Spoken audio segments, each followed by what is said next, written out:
नमस्ते दोस्तों।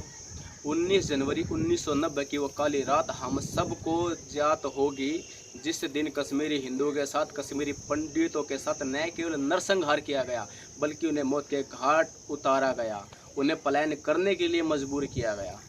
दोस्तों, ये सब अचानक नहीं हुआ। ये सब अचानक नहीं हुआ कि अचानक से मस्जिदों से ये ऐलान किया गया, मस्जिदों से ये देश विरोधी नारे गूंजे गए कि यहाँ बनेगा पाकिस्तान हिंदुओं के बगैर, लेकिन हिंदू महिलाओं के साथ। ये अचानक नहीं हुआ कि हिंदू मंदिरों के ताले तोड़कर उनमें आग लगा दी गई। ये अचानक नहीं हुआ कि 6-7 साल के कश्मीरी मुस्लिम बच्चे अचानक कश्मीरी हिंदुओं पर पत्थर बरसाने लगे। यह अचानक नहीं हुआ कि वहाँ के स्थानीय कश्मीरी मुस्लिम एकदम अचानक से कश्मीरी हिंदू के घर में प्रवेश कर गए, उन्हें मारने के लिए तैयार हो गए। ये अचानक नहीं हुआ कि पूरे कश्मीर में जगह जगह पर पोस्टर चिपका दिए गए कि या तो अंजाम के लिए तैयार रहो या फिर इस्लाम कबूल कर लो। ये अचानक नहीं हुआ कि कश्मीरी पंडित अपने ही स्थान पर, अपने ही देश में अचानक शरणार्थी बन गए। ये अचानक नहीं हुआ।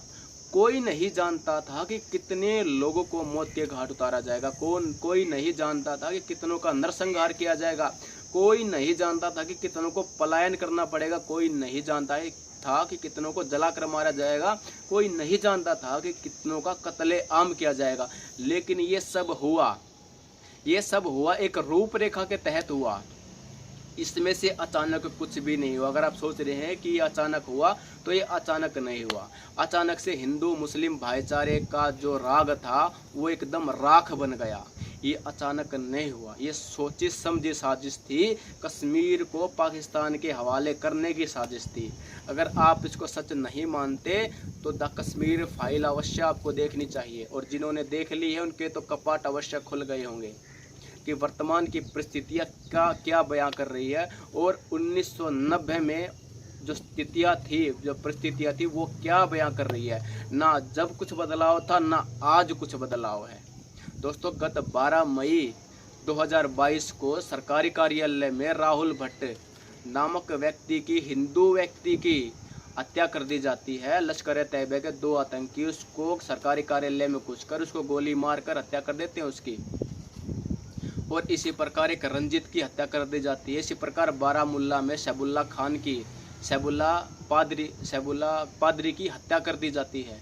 इसी प्रकार 25 मई को अमरीन भट्ट, कोई गायक, कोई टीवी कलाकार है, उसकी भी गोली मारकर हत्या कर दी जाती है। और ये सब टारगेट किलिंग है। 1990 में कश्मीरी हिंदुओं के साथ नरसंहार हुआ था, उनको जड़ से समाप्त करने की पूरी प्रक्रिया थी। लेकिन अब उनको चुन चुन कर मारा जा रहा है, और जिन कश्मीरी पंडितों को चुन चुन कर मारा जा रहा है, उन सब के लिए ये 1990 में जो नरसंहार हुआ था, ये उसका पुनर्जन्म ही है। इसको कोई झुठला नहीं सकता। एक तरफ जहाँ सरकार कह रही है कि हम हिंदुओं को कश्मीर में पुनः विस्थापित करेंगे, तो कश्मीरी हिंदुओं के लिए ये अंधा क्या चाहे दो आंखों से कम नहीं है। लेकिन आतंकवादी गतिविधियाँ रुक नहीं रही है, वो उग्र रूप ले रही है, जबकि सरकार कुछ नहीं कर रही। पिछले 20 दिनों से कश्मीरी जो पंडित, जो शिक्षक हैं, वो धरना दे रहे हैं सरकार के खिलाफ कि उनकी पोस्टिंग, जो शिक्षक है उनकी पोस्टिंग कश्मीर से जम्मू में कर दी जाए ताकि उनकी जान बच जाए। लेकिन वहाँ का राज्यपाल कोई सुनाई नहीं कर रहा, भारत की सरकार कोई सुनाई नहीं कर रही। यहाँ तक कि जो विपक्षी है, जो पाकिस्तान प्रेमी है, जो पाकिस्तान की भगत है महबूबा मुफ्ती, वो भी चुप है। लेकिन जब किसी आतंकवादी को मौत के घाट उतारा जाएगा तो सबसे पहले उसी का सुर खुलेगा कि इसको क्यों मारा, इसको पकड़ भी सकते थे। इस प्रकार के जो अन्य विधर्मी है उनकी भी यही प्रतिक्रियाएं दर्ज होगी। दोस्तों, जो आतंकवादी वो यहीं तक नहीं हुए, यहीं तक नहीं रुके। जिस प्रकार वो टारगेट किलिंग कर रहे हैं, उसी प्रकार टारगेट किलिंग का एक नया एग्जाम्पल उन्होंने कल सेट किया है। कल उन्होंने 31 मई को रजनी नामक अध्यापिका के नाम पूछकर गोली मारकर हत्या कर दी। अब आप बताइए कि क्या कश्मीरी पंडितों को, कश्मीरी हिंदुओं को कश्मीर में पुनः विस्थापित करने पर क्या वो सुरक्षित रह पाएंगे? नहीं रह पाएंगे। अभी तो सरकार ने उनको विस्थापित किया नहीं है, अभी तो केवल घोषणा की है। घोषणा करने से पूर्व ये हालात है, तो वहाँ के जो स्थानीय जो लोग हैं वो नहीं चाहते कि कोई भी कश्मीरी पंडित यहाँ पर काम करे, कोई भी हिंदू यहाँ पर नौकरी करे, कोई भी हिंदू यहाँ पर रोजगार अपना पन पाए, कोई भी हिंदू यहाँ पर अपना जीवन यापन करे। लेकिन जो गतिविधि चल रही है, अगर हम उन सब का जो निचोड़ देखें तो पिछले 5 महीने में 13 हिंदुओं को मौत के घाट उतारा जा चुका है। लेकिन सरकार को 8 साल हो गए हैं केंद्र में आए हुए, तो सरकार को अपने जो विकास कार्य है उनको गिनाने से फुर्सत नहीं है। ये वही सरकार है जिसने हाजिर जवाबी में पाकिस्तान पर सर्जिकल स्ट्राइक की थी, जो ये कहती है कि ये नया हिंदुस्तान है, भारत में घुसेगा भी और मारेगा भी। लेकिन यहाँ तो उल्टा हो रहा है, यहाँ पर उल्टे आतंकवादी घर में घुसकर कश्मीरी पंडितों का, कश्मीरी हिंदुओं का मौत के घाट उतार रहे हैं, उनको टारगेट सेट करके उनको किल कर रहे हैं, उनको मार रहे हैं। क्या इस प्रकार हिंदू बचेगा? जो लोग कहते हैं कि बीजेपी हिंदुओं की हिमायती है, क्या यही हिमायती सरकार है? क्या सरकार आतंकवादी गतिविधियों को रोकने में सक्षम नहीं है? ऐसा हो सकता है कि सरकार सक्षम नहीं है, लेकिन हमको अपनी रक्षा स्वयं करनी पड़ेगी। हम कब तक सरकार पर निर्भर रहेंगे? हम कब तक सरकार पर निर्भर रहेंगे? यहाँ पर ये जो जहांगीरपुरी में दंगे हुए ना, राजस्थान में कितने दंगे हुए हैं, मध्य प्रदेश के खरगोन में कितनी बार दंगे हुए, क्या हिंदुओं को नुकसान नहीं पहुंचा? लेकिन उन्हें उल्टा हिंदुओं को ही शिकार बनाया। सरकार ने भी हिंदुओं पर ताना साधा, सरकार ने भी हिंदुओं को ही निशाना बनाया। मुस्लिमों की प्रतिक्रिया सुनी जाती है, विधर्मियों की प्रतिक्रिया सुनी जाती है। यहाँ के आतंकवादियों के लिए रात को 2 बजे कोर्ट के दरवाजे खुल जाते हैं ताकि उसे फांसी न चढ़ाया जाए।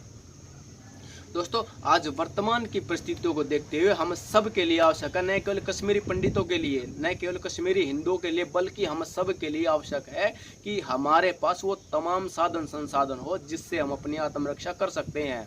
आज हम सब के लिए अति आवश्यक है कि जितने भी सक्रिय हिंदू संगठन हैं उन सब में हमारी भागीदारी अवश्य हो, उनके प्रत्येक कार्यक्रम से हम अवगत हों, प्रत्येक हिंदू संगठन के साथ हमारी जानकारी हो, उनके साथ हमारे संपर्क हो। और उससे भी अति आवश्यक जो हम ये जो सूत्र है, जो श्लोक है, अहिंसा परमो धर्म है, इसको जो हम अपनी जेब में ले घूम रहे हैं कि हम अहिंसा नहीं करेंगे, हम अहिंसा के साथी हैं, जो गांधी को मानने वाले हैं, लेकिन जो पूरा श्लोक है उस पर आपने कभी ध्यान नहीं दिया।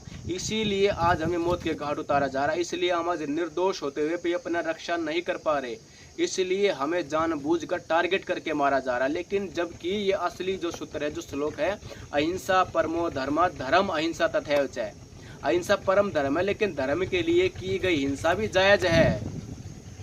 और आप धर्मावलंबी है, अगर आपके साथ कुछ गलत होता है तो आपको उसका जवाब देना चाहिए, आपको उसका प्रत्युत्तर देने के लिए प्रतिबद्ध होना पड़ेगा, आपको आत्मरक्षा स्वयं से करनी पड़ेगी। सरकार कुछ करने वाली नहीं है, सरकार विकास कार्यों गिनवाती रह जाएगी, सरकार हिंदुत्व का राग लापती रह जाएगी, सरकार हिंदू मुस्लिम करती रह जाएगी, लेकिन आपकी रक्षा आपको स्वयं करनी पड़ेगी। इसमें कोई संदेह नहीं है कि आपका यहाँ पर कोई साथी नहीं है। 1990 में अचानक से जो हिंदू मुस्लिम भाईचारे का राग अलापते थे, वो राग एकदम राख में तब्दील हो गया।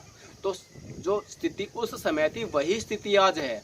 आज भी जो हिंदू भाईचारे का, हिंदू मुस्लिम भाईचारे का राग आलाप रहे हैं, जब उनका सामना होगा ना विधर्मियों से, तो उनके भी जो ये भाईचारा है, ये सब मिट्टी में मिलने वाला है।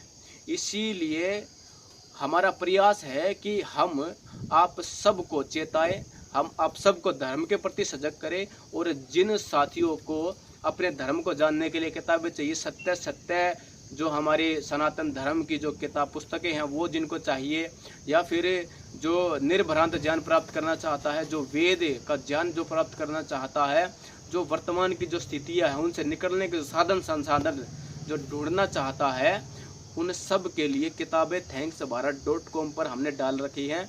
वहाँ पर जाकर आप अपना ऑर्डर बना सकते हैं, और 15 से 20 दिन के अंदर अंदर आपको आपकी किताबें प्राप्त हो जाएंगी।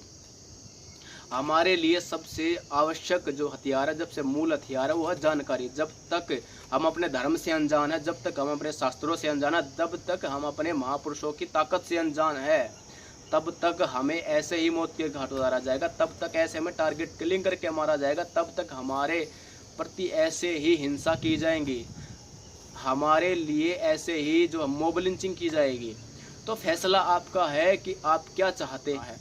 दोस्तों, मिलते हैं नए वीडियो के साथ, जब तक के लिए जय श्री राम, नमस्ते दोस्तों।